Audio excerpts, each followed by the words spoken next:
Kaixo eta ongi etorri bideo tutorial berri batera. Gaur erakutsiko dizuet nola konfiguratu zerbitzari bat IP-ak DHCP moduz banatzeko.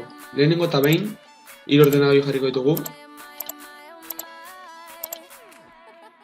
Zerbitzari bat eta switch bat. Eta bain kabeleatu ingo ditugu eta konekatu beraien artean.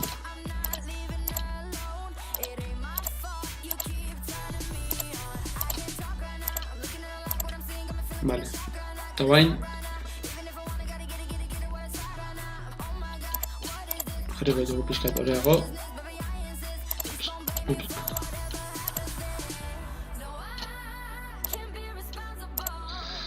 Vale, lehenengo eta behin zerbitzaria konfiguratu behar dugu. Horretarako zerbitzariari klik bat emanez hau agertuko zaigu. Hemen joan barra desktop, IP configuration, estatikoa jarrita dagoela begiratu behar duzue, eta IP jarriko dut. Ni edozein IP jarriko dut, adibidez bat behatzi bat. Hau izango da gure zerbitzariaren IP-ak, eta beste ordenagailuentzat izango da gateway-a. Así que maskara bakarrik jarrikoa, tabulazio teklai emanez, gateway izango da bat behatzi bat, adibidez.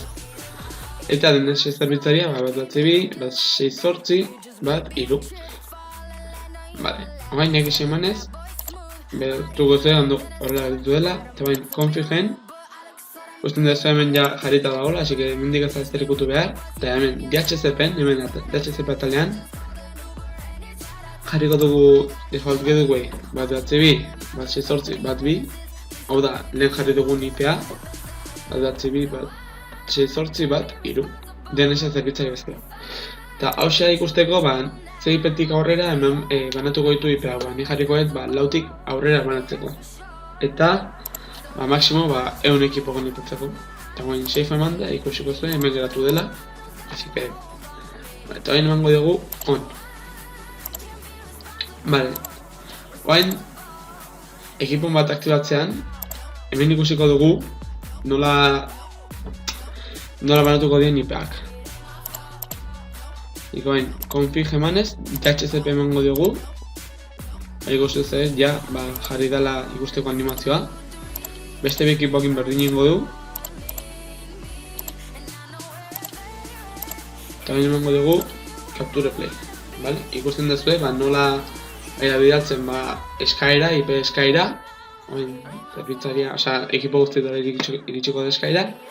Eta zerbitzaria ikusiko dugu nola itzultzen ditun IP-ak, horrela esateagatik.